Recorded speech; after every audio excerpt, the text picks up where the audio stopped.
ธุบุญอนุโมทนาบุญนำแม่แหล่บ้านซอกเนาะร่วมโมทนาโดยก็แม่พันธุ์แม่แหล่บ้านซอกร่วมโมทนาสร้างศาลาใหญ่โมทนาก็ดินขอกระเบื้องดินขอมุงศาลาใหญ่วัดหลวงพ่อพุทธวาสจำนวน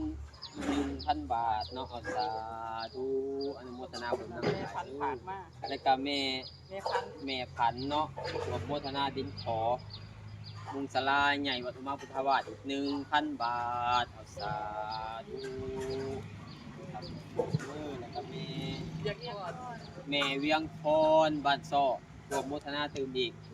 100,000 กีบสาธุอนุโมทนาบุญนำเด้ออย่าโยมร่วมบุญนำเพิ่นเด้ออนุโมทนาบุญนำแม่เพิ่นได้บุญได้กุศลนำกันเอาครับพรเด้อเวลาทนาสีริสานุจังขาวใจมุขสารสมาวัฏติอายุวันโนสุขังภะลังสาธุเดินใจโฉมเรื่องใหญ่